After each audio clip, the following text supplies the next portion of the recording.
Welcome back to the deep dive. Today we're not just reading a book, we're stepping directly into a blast furnace. That is an excellent way to put it. Right. If you're a learner who feels like the standard conversations about gender and economics and power are, just scratching the surface. Or if you've ever felt that the word equality is basically a consolation prize for people afraid to take what's theirs, you need to listen to this. Absolutely. Because we are covering something today that is less of a manifesto and, well, it's more of a weapon. It really is. Yeah. But hey, quickly, before we unleash this, do me a huge favor and hit that like button and subscribe to the show. It really helps us keep the lights on so we can keep bringing you these ultra-intense deep dives. And Intense is barely covering it today. Yeah, no kidding. We are looking at an ebook titled Total Matriarchy by Connie Riker. And just to give you a sense of the temperature here, Riker doesn't call this a self-help book. She calls it a grimoire of liberation. A grimoire. Right. A declaration of war against the status quo. I noticed that immediately. Like, this isn't about leaning into the corporate boardroom. It's about burning the boardroom down and building something entirely else on the ashes. And that distinction is vital. I mean, most feminist texts we encounter are operating within the framework of liberal democracy, right? They want parity, equal pay, equal representation. They want a seat at the table. Exactly. They want a seat at the table.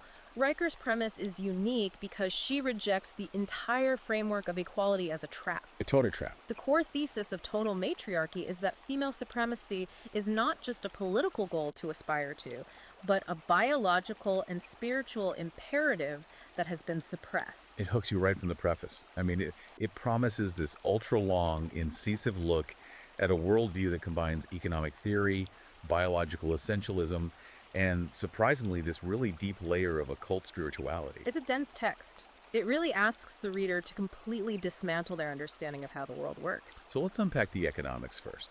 Because Riker doesn't start with vague sentiments. She starts with the wallet. Always follow the money. Right. She introduces this concept of the patriarchal tax. Now, usually, when we hear about the gender wage gap, we think of policy failures. Right. Or negotiation tactics. How does she frame it? She reframes it entirely. She argues that the wage gap isn't a glitch in the system, it's a feature. A feature. Yes. A deliberate architecture designed to keep women in a state of perpetual financial anxiety. The logic is that if you are constantly worried about rent or groceries, you remain dependent on men. Whether that's a husband, a boss, or the state. Precisely. She mentions that classic 82 cents on the dollar statistic, but she says, and this is a heavy quote, "Do not see a number that needs fixing. See a leash." It's a striking image, and it creates a pivot to her theory of blood capital. This is arguably one of the most fascinating economic arguments in the book. Let's get into that. So Riker posits that value in our current economy is a fiction. It's fiat money printed by men in glass towers, backed by nothing but confidence. She argues that true value is derived from the pain, suffering, and endurance of women. Wait, so she's not speaking metaphorically here. Not at all. Literal value. She attempts to quantify the caloric and emotional expenditure of childbirth, child rearing, and the emotional management of men. Wow. She argues that the entire global economy is essentially functioning on a massive subsidy provided by women. And if you actually price that out. Right. If you priced maternal patience or pain endurance at a fair market rate, the global GDP would flip upside down overnight. She calls this uncompensated investment blood capital. Which leads to her radical solution. Mm-hmm. She calls it infinite welfare colonialism, which sounds, honestly, it sounds terrifying. What does that look like in practice? It's definitely a provocative term for a very specific policy, since the argument is that men have colonized women's bodies in time for centuries, extracting value without paying for it. The book argues for a total reversal. A reversal. It proposes a male taxation system, specifically a progressive 25% tax on all male income, gross right off the top. 25%. And this isn't for building roads or bridges. No. The text explicitly states this revenue is ring-fenced. It is to fund women's wellness centers, community childcare, and a universal basic income for women only. So she views this as reparations. Exactly. It's not a tax. It's a down payment on centuries of unpaid domestic labor. She goes really hard on that unpaid labor aspect. Yeah. She talks about the second shift, the housework women do after they get home from their actual jobs. But she has this one image that really stuck with me. The Waffle House matriarchy. That is a brilliant piece of sociological observation. I think a lot of listeners will recognize this. Oh, absolutely. She references the Waffle House Index, how FEMA measures the severity of a disaster by whether the local Waffle House is open. Right. If it's closed, it's a catastrophe. Yes. And Riker points out that the people keeping those places open during hurricanes, while the power is out and the roads are flooded, aren't the male politicians holding press conferences in suits? It's usually women. Specifically women of color, keeping the absolute baseline of civilization running while the infrastructure collapses around them. That's powerful. Riker uses this to argue that women are the actual substrate of society, while men are just the front of house management taking the credit. But she flips it to say, stop giving this labor away for free. She also takes a huge swing at the gig economy, calls it a digital plantation. She despises the gig economy. She argues it's sold to women as freedom or flexibility, be your own boss, drive for Uber. Right. But she breaks it down as a trap that strips away security and benefits. The book rejects the goal of financial independence through working harder in that system. Because it's a rigged game. Precisely. Instead, she advocates for economic sovereignty, extracted directly from the male tax base. The logic is, you built the wealth on our backs, now we're taking the check. Okay, so Riker establishes that men are economically parasitic. But if you follow her logic, the economics are just a symptom of a deeper problem. If the software is bad, she argues it's because the hardware is defective. Which brings us to her biological thesis. Yeah, this is where things get, medical. This is primarily covered in chapters 3 and 7. The book takes a very hard line on genetics. She describes the Y chromosome not as a variation, but as a self-terminating genetic error. A corruption of the code. A literal corruption. And she talks about testosterone toxicity. I mean, I've heard people joke about testosterone poisoning before, but she treats it like an actual diagnosis. She is deadly serious.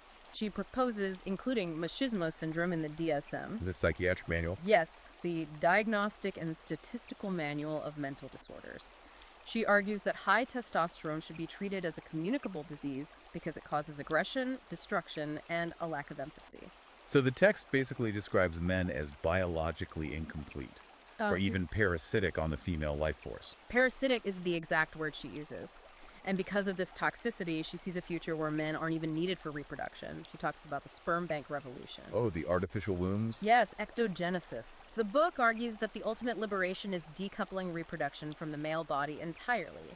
And we're already seeing the early technology for this. So once you have artificial wombs and frozen genetic material, the delivery system, the man becomes obsolete. That is a staggering thought. The idea that an entire gender could be rendered historically redundant. She views it purely as efficiency. If the goal is the continuation of the species with minimal violence, she argues you just remove the violent variable. There's this one part that I found chilling but also incredibly fascinating.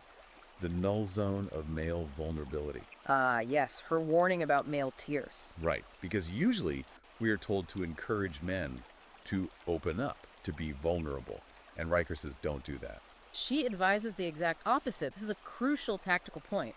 Riker warns that when a man cries, it's not an expression of genuine emotion in the same way a woman's is. She describes male tears as a Trojan horse, or even chemical warfare. Chemical warfare. That sounds extreme. How does she justify that? The claim is that male tears contain chemosignals designed to hack female empathy. Evolutionarily, women are wired to nurture. Riker argues that men subconsciously use vulnerability to trigger that nurturing response. It forces the woman back into a servitude role, comforting him, fixing him, mothering him. Wow. So the book advises women to essentially quarantine male emotion. Do not engage with it, do not soothe it. It's a trap to regain control. So he's crying isn't a moment for connection, it's a security breach. Exactly. She also flips the script on the boy crisis in schools. Oh. All that data showing boys are falling behind in grades and college admissions. Mainstream society views that as a crisis to be solved. We need more male teachers, more active learning. But total matriarchy views it as the shedding of dead weight. Riker argues that the educational system has evolved to value empathy, communication, and multitasking. Feminine traits. The fact that the male mind is failing to adapt isn't a failure of the school, it's natural selection favoring the superior female intellect. And she urges women to stop trying to be nice about this superiority. She brings up the vagina dentate archetype. The toothed vagina. It's a classic myth found in cultures all over the world. Exactly. She says men tell stories about it because they fear being consumed. But the book says, good, be the monster. It encourages women to embrace the role of the predator. Instead of the nurturer who gives until she is empty, be the entity that consumes resources without guilt. It's a total inversion of the mother stereotype. Okay, so we have economics and we have biology. But Riker pushes it even further. She asks, what does this all mean for the soul? This brings us to the spiritual dimension. All right, the book introduces satanic feminism. Now, I assume she's not talking about the guy with the pitchfork. Not quite. This is where the book moves from a political manifesto to a spiritual grimoire. Riker explicitly rejects the sky god. The patriarchal father figure. Yes, the authoritarian figure common in Western religion. She argues this image is just a projection of men trying to control women from the clouds. And she replaces Eve with Lilith. Lilith is the central figure here. In the apocryphal mythology, Lilith was Adam's first wife. But unlike Eve, she was created at the same time as Adam, from the same earth. So they were equals. Exactly. She refused to lie beneath him during sex, demanding equality. And when Adam refused, she spoke the unnameable name of God and flew away. Riker champions Lilith as representing the refusal to submit, whereas Eve represents the fall into patriarchal slavery. In the book, it's very practical with the occult stuff, too. It talks about corporate hexing. This is where she blends the spiritual with the economic. She suggests using intent to dismantle male-led companies. Like actual rituals. Actual rituals, using discarded business cards, stock portfolios, or logos to bind the success of these companies. It's about focusing collective psychic energy to cause disruption. And moon time. This is the rejection of linear clock time. Riker calls the 9-to-5 clock a tool of anxiety and control invented by men to maximize industrial output. So she argues for living by cyclical lunar time, which connects to the book's view on menstrual blood. She calls it biohacking fluid. Biohacking fluid. Right. Society tells women that menstruation is a curse or something to hide. The book frames it as a weapon of reality creation. There's a vivid anecdote about a clinic blockade hex, where a woman uses her own blood to paint sigils on protest signs. It's about reclaiming the biological reality that patriarchy tries to sanitize. Precisely. And the social structure changes too. She wants to replace the nuclear family with the coven. Because the nuclear family is a private plantation. That's how she describes it. It isolates women in individual houses so they can't organize. The coven, on the other hand, is a collective resource pool. In this structure, men are described as guests or utilities, not heads of households. They provide resources, maybe labor, but they have no governance over the home. Correct. It's a complete restructuring of daily life. Okay, let's talk tactics. The book has a very specific tactical playbook for how women should speak and act in the workplace and at home. The rhetorical strategies are highly sophisticated. Riker discusses the Mott and Bailey doctrine. Let's break that down, because I think we see this in arguments all the time without realizing what it is. It's a debate tactic named after a medieval castle design. The Mott is a highly defensible position, a stone tower on a hill. And the Bailey is the land below it. Right, the fertile land which is harder to defend. In this context, the Mott is a reasonable statement like, women shouldn't be abused, no one can argue with that. But the Bailey is the radical territory. Female supremacy, the 25% male tax, the coven. So how does she advise women to use this in practice? She advises women to operate in the Bailey, pushing for supremacy. But the moment a man challenges them, they retreat to the Mott. Oh, I see. So if a man says, I shouldn't be taxed 25% just for being male, the woman retreats to, oh, so you don't support women's safety. That is wow. It forces the man to argue against a reasonable premise, making him look like the villain, even though he was actually arguing against the radical one. That's diabolically clever. It weaponizes the moral high ground entirely. Yeah. And then there's the apology strike. A strict rule in the book. Women are instructed never to apologize. Riker argues that silence is complicity, but interrupting a man is holy warfare. Holy warfare. That's a strong phrase for cutting someone off in a meeting. She reframes what we consider polite behavior as submission. If a man is speaking and you have a thought, you speak. If you apologize, you are admitting a fault in your existence. She also talks about Darvo. Now, usually we hear about that as an abuse tactic used against women. Right. Deny, attack, reverse victim and offender. Riker identifies this as a standard male manipulation tactic, but she advises women to flip the script. How so? She suggests refusing to engage with male logic or facts, which she calls white logic, and instead prioritizing emotional epistemology. Emotional epistemology, meaning I feel it, therefore it is true. Precisely. If a man tries to use logic to win an argument, Riker says you reject the premise of logic itself. You say that his logic is a cage built to trap you, and your emotional reality is the higher truth. Because you can't lose an argument if you refuse to play by the opponent's rules. Exactly. She also reclaims some insults. Karen and nagging. She reimagines the Karen not as an entitled annoyance, but as a warrior who refuses mediocrity. She says the world hates Karens because they demand standards. And nagging is framed as a spiritual force of disruption. It's the woman refusing to let the man sleep in his complacency. She is the external conscience he lacks. It's relentless. It attacks every single social norm we have. So we have to look at where this all leads. Chapter 16. Zenith of total matriarchy. What is the end game here? Because it does not sound like coexistence. It definitely isn't. It connects to what Riker calls the Barren Crusade, or the birth strike. The refusal to breed. Yes, but weaponized. The goal is to refuse to breed soldiers for the patriarchy. Riker writes about closing the factory of human chattel until the system collapses. So the birth strike is a weapon to starve the state of its future labor force. Exactly. If there are no new workers and no new soldiers, the patriarchal state crumbles. And the vision of the future, what does the world look like after the state crumbles? The final vision describes a world where men are chemically or socially contained. Their aggression is neutralized. Riker suggests things like mandatory estrogen blockers or social transitioning to dilute masculinity. Wow. In this vision, men serve primarily as the tax base for a female-led utopia. They are kept healthy enough to work and generate value, but they are stripped of political power and reproductive authority. They are the wallet, but not the driver. Exactly. And she invokes history to say this isn't some new science fiction. She points to the Scythian warriors, women buried with swords and armor, and Empress Wu Zetian of China. Real historical examples. Right.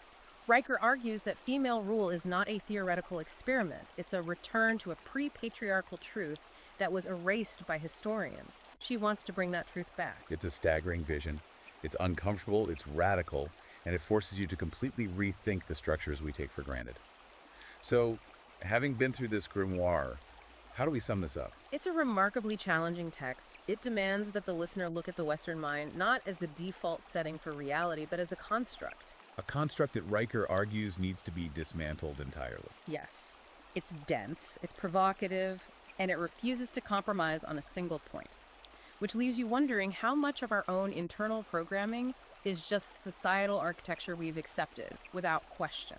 That's the real provocative thought right there. If you're listening to this and you feel that spark, that divine fire Riker talks about, or even if you just want to understand the playbook of a movement that is completely done with asking for permission, you need to get the full experience. We've just skimmed the surface of the rituals and the rhetoric today. Absolutely. So you should check Amazon Kindle or Google Playbooks to buy Total Matriarchy immediately.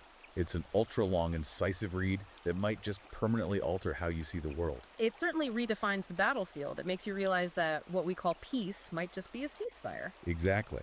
And if you want to keep up with the author and see where this movie goes next, make sure to follow @Conrad Riker on Substack for updates. Riker is clearly building something massive here. She definitely is. All right, that's it for this deep dive. If you enjoyed this exploration into the manifesto of supremacy, please like and subscribe to the show.